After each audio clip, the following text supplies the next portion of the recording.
Glaubt man den Legenden, begann die Geschichte Stolpens in der Mitte des 12. Jahrhunderts.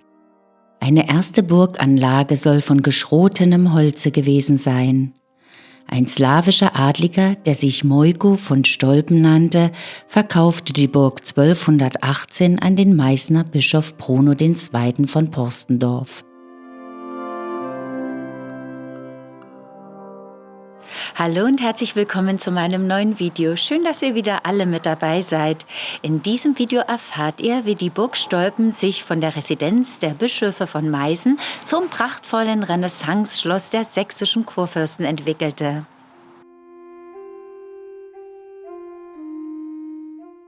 Von jenem slawischen Adligen namens Mojko hatte sich Bischof Bruno II. 1222 Vogteirechte 3 Dörfer gesichert.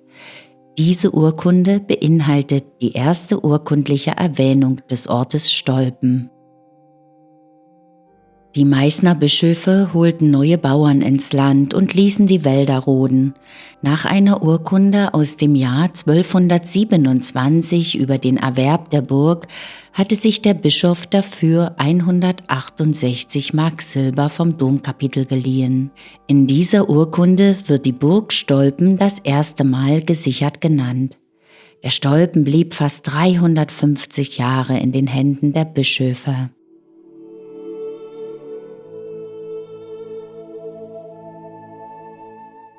Doch der Widerstand des Markgrafen und auch des Landadels wuchs und die Zeiten blieben unruhig. Heinrich der Erlauchte überzog das bischöfliche Gebiet zur Mitte des 13. Jahrhunderts mit Raub und Verwüstung. Letztlich musste der Markgraf die landesherrliche Stellung der Bischöfe in ihren Gebieten jedoch anerkennen.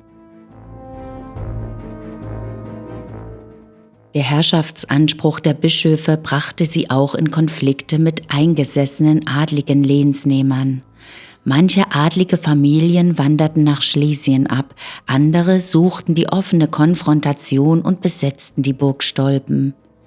Der Bischof musste sich schließlich dem Schiedsspruch Markgraf Friedrichs von Dresden beugen, der Geldleistungen des Bischofs an die Adligen vor eine Rückgabe der Burg gesetzt hatte. Der wachsende wettinische Druck auf die Besitzungen der Bischöfe steigerte die Bedeutung Stolpens, wohin Bischof Johann von Eisenberg seinen Hof 1351 gänzlich verlegte. Stolpen entwickelte sich zum wichtigsten Herrschaftszentrum der meißnischen Bischöfe und wurde deren Hauptresidenz. Verstärkt widmeten sich die Bischöfe nun dem palastartigen Ausbau ihrer Residenz. Der Zugang erfolgte jetzt über die Vorburg. Eine Zugbrücke überspannte den trockenen Wehrgraben.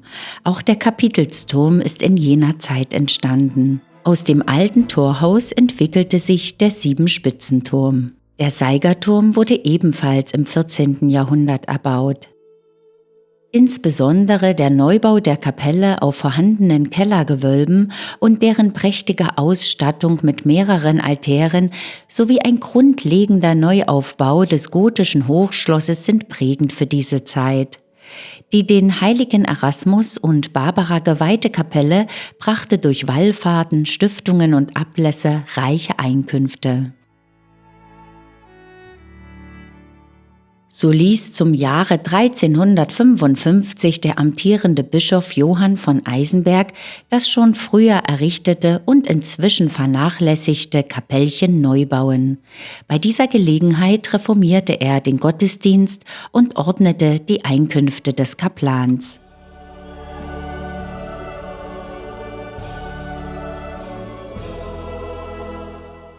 Wieder freigelegt und begehbar sind die Burgkeller, die sich auf 2 Ebenen wie ein Labyrinth unter den Ruinen erstrecken. In den Räumen der Tiefkeller der Burg befindet sich in jedem Raum eine Schau. Zu den Anfängen der Stolpener Geschichte die bischöfliche Residenz, zu baugeschichtlichen Aspekten das Lapidarium und zur Naturgeschichte. Keller waren wichtige Wirtschaftsräume. Hier lagerten bei konstant kühlen Temperaturen und etwa gleichbleibender Luftfeuchtigkeit Vorräte, vor allem Bier in Fässern. Ohne Vorräte konnte man keine militärische Belagerung überstehen, noch über den Winter kommen.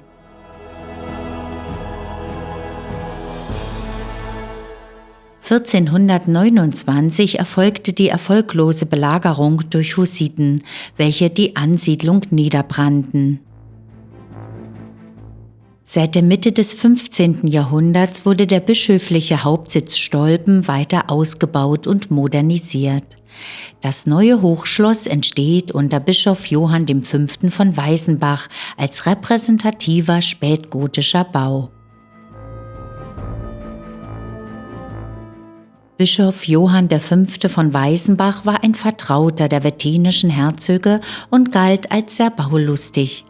Darüber hinaus meldete der Pirnaer Mönch im Jahre 1471 einen Brand, der unter anderem auch das Schloss in Mitleidenschaft zog. Weiterhin vernichtete 1489 ein Stadtbrand die Gebäude der Vorburg.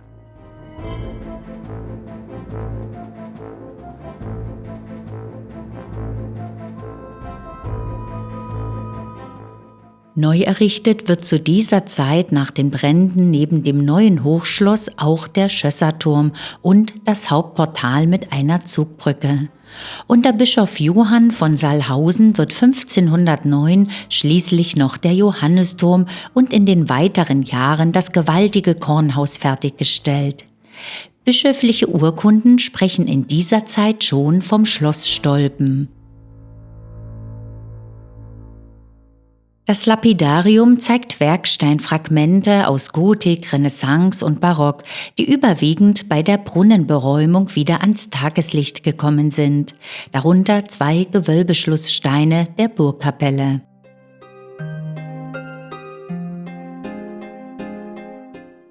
Wappensteine waren Symbole der Hoheit und Macht und durften an keinem repräsentativen Gebäude fehlen.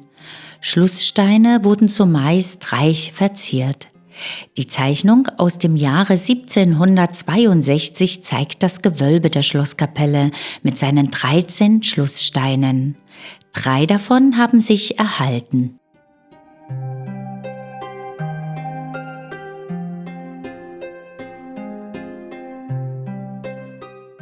Luthers Thesenanschlag im Herbst 1517 löste die Reformation aus. Doch im albertinischen Sachsen verweigerte sich Herzog Georg der Bärtige entschieden Luthers Lehre.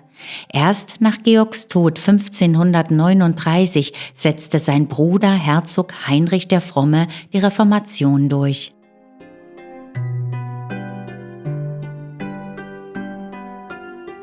Die Meißner Bischöfe wurden nun zunehmend bedrängt und zogen sich schließlich gänzlich nach Stolpen zurück. Später wurde auch Stolpen den wettinischen Landen einverleibt und im Amt die Reformation durchgesetzt. 1559 muss der letzte Bischof Stolpen verlassen. Kurfürst August von Sachsen übernimmt das Schloss und beginnt sofort mit einem zeitgemäßen Umbau. Die gotische Anlage wandelt sich zum Renaissance-Schloss. Neu errichtet werden das Fürstenhaus und die Kaminzimmer.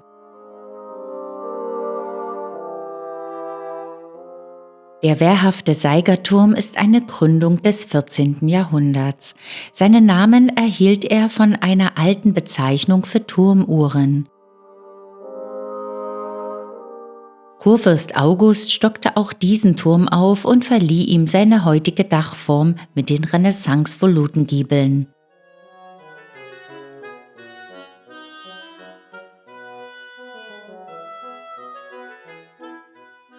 Im Januar 1559 war Kurfürst August in den Besitz der alten bischöflichen Residenz gelangt und hatte umgehend mit einer umfangreichen Bautätigkeit im Stil der Renaissance begonnen.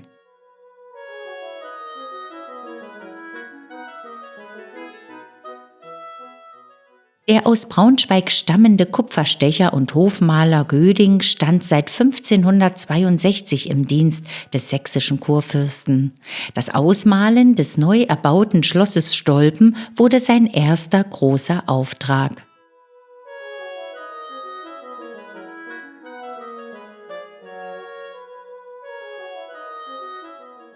Eindrucksvoll dokumentiert der restaurierte Seigerturm mit seinen Wandmalereien die Pracht des heute weitgehend zerstörten Schlosses Stolpen.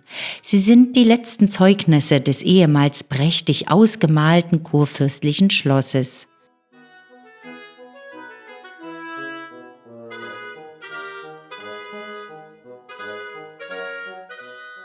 Stolpen wurde von den sächsischen Kurfürsten vor allem als Jagdschloss genutzt. Den Schlosshof zierten 13 Köpfe von Auerochsen. Zur Innenausstattung der herrschaftlichen Räume gehörten neben den Wandmalereien viele Jagdtrophäen und Bilder.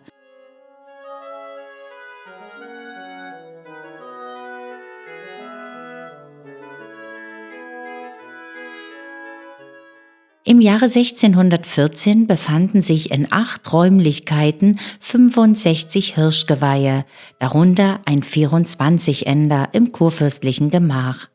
Die prächtigsten Jagdtrophäen ließ August der Starke 1727 nach Schloss Moritzburg bringen.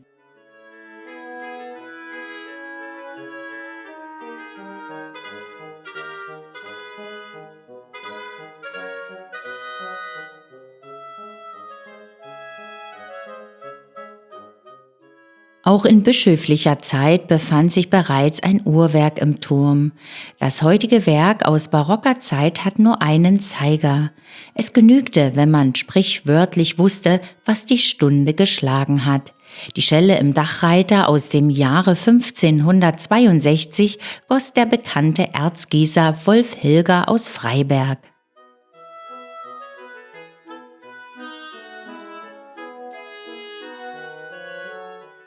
Kurfürst August begann augenblicklich eine intensive Bautätigkeit im Stil der neuen Zeit. Das Renaissanceschloss Stolpen entstand. In der hinteren Hauptburg, dem hochherrschaftlichen Teil der Feste Stolpen, baute man das Fürstenhaus mit den Privatgemächern der fürstlichen Familie, Gesandtenquartieren, einem Speise- und einem Festsaal. Weiterhin ließ der Kurfürst sich eine Drechselstube einrichten, um seiner Neigung jederzeit nachgehen zu können. Gegenüber errichtete man auf Arkadenbögen die Kaminzimmer, wo sich auch ein transportabler Probierofen für alchemistische Versuche befand. Und am südlichen Burgberg wurde auf einem Gelände von ca. 60 Hektar ein Tier- und Baumgarten angelegt. Im Erdgeschoss des einstigen Fürstenhauses hatte man die große Schlossküche eingerichtet, weshalb sich heute dort die Cafeteria Zergarten befindet. Im Kernbereich der Wehranlage, direkt neben der Küche, begann am Anfang des 17. Jahrhunderts eine außerordentliche Baustelle, der Brunnenbau.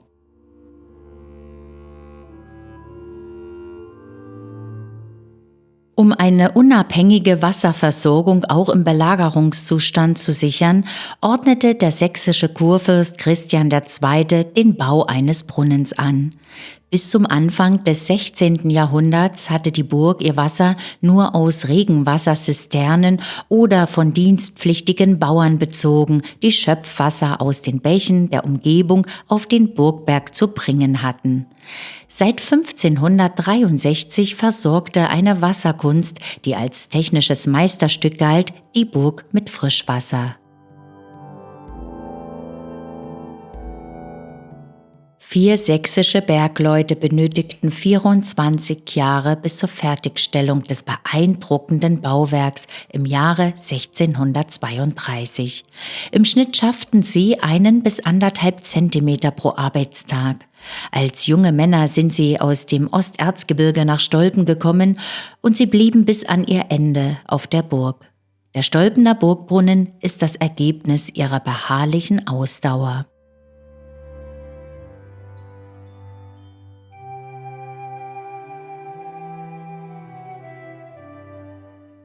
Für die Kurfürstin Anna entstand das Destillierhaus, in dem sie in 2 gemauerten Öfen Gold und andere köstliche Sachen laboriert haben soll. Anna von Dänemark war bekannt für ihre kräuterkundlichen Ambitionen und gilt heute als Wegbereiterin des modernen Apothekerwesens. Einst hatte der Turm aus gotischer Zeit eine 6-eckige Haube mit je einem Türmchen an den Ecken und der Mittelspitze. Die Kurfürstin Anna richtete sich um 1560 im Erdgeschoss ihre private Küche ein.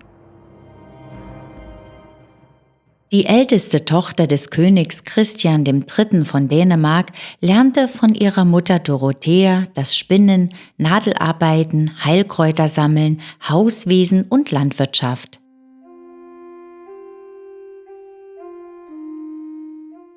In der sächsischen Residenzstadt Torgau heiratete sie 1548 August von Sachsen. Die politisch arrangierte Ehe galt schon bei den Zeitgenossen als außergewöhnlich harmonisch. Das Ehepaar war während der 37-jährigen Ehe nur wenige Tage getrennt, da die Kurfürstin ihren Mann überall hin begleitete. Anna starb 1585 in Dresden. Sie erlag der Pest, einer Seuche, für deren Bekämpfung sie viel getan hatte.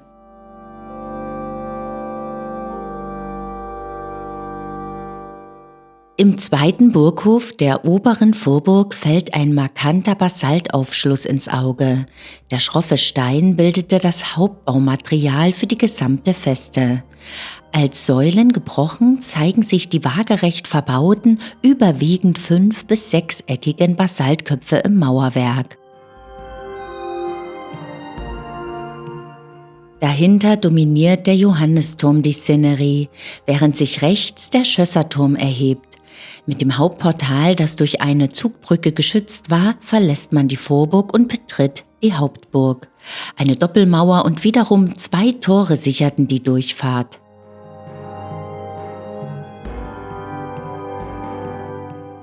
Das kurfürstliche Gesamtwappen über dem Portal verdeutlicht den Herrschaftsanspruch Kurfürst Augusts, der als eine Folge der Karlowitzschen Fehde 1559 in den Besitz Stolpens gekommen war.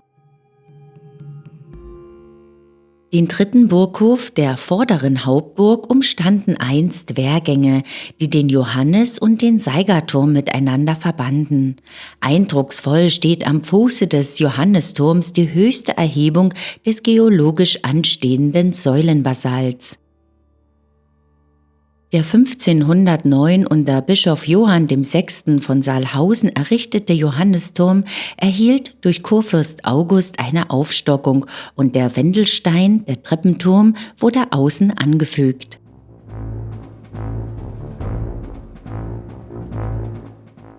Der Meißner Bischof Nikolaus II. Von Karlowitz war im April 1555 auf Stolpen verstorben und wurde hier wie sein Vorgänger begraben. Ein schreckliches Donnerwetter zu Wurzen, bei dem der Blitz ins Schloss eingeschlagen hatte, während der aussichtsreichste Nachfolger Johann von Haugwitz noch zu Bette lag, sah man später als ein unheilvolles Omen. Die Familie derer von Karlowitz drängte, wohl auch ermuntert vom Kurfürsten, auf eine baldige Testamentsvollstreckung. Sie behaupteten, es gäbe ein zweites, für sie günstigeres Testament, das unterschlagen worden wäre.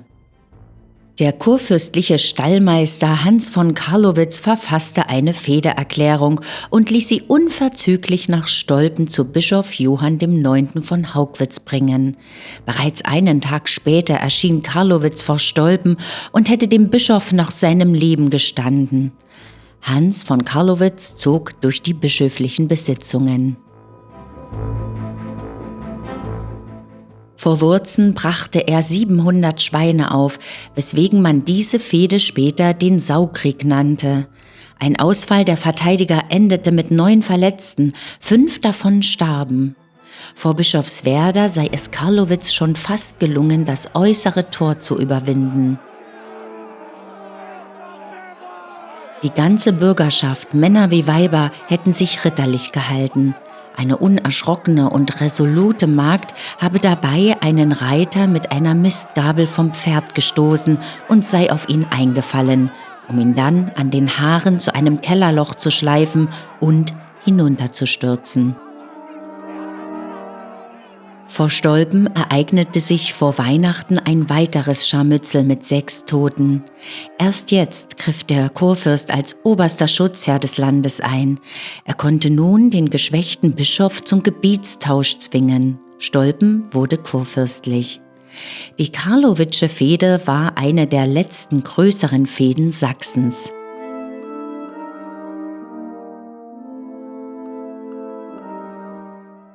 Nun möchte ich mich ganz herzlich von euch verabschieden. Ihr habt viel Interessantes über die Burg Stolpen erfahren. Hat euch dieses Video gefallen, dann würde ich mich wieder sehr über einen Daumen hoch freuen. Und wollt ihr nie wieder ein wunderschönes Schlösser- und Burgenvideo verpassen, dann abonniert am besten gleich den Kanal. Ich sage dann schon einmal Tschüss und auf Wiedersehen. Bis zum nächsten Mal.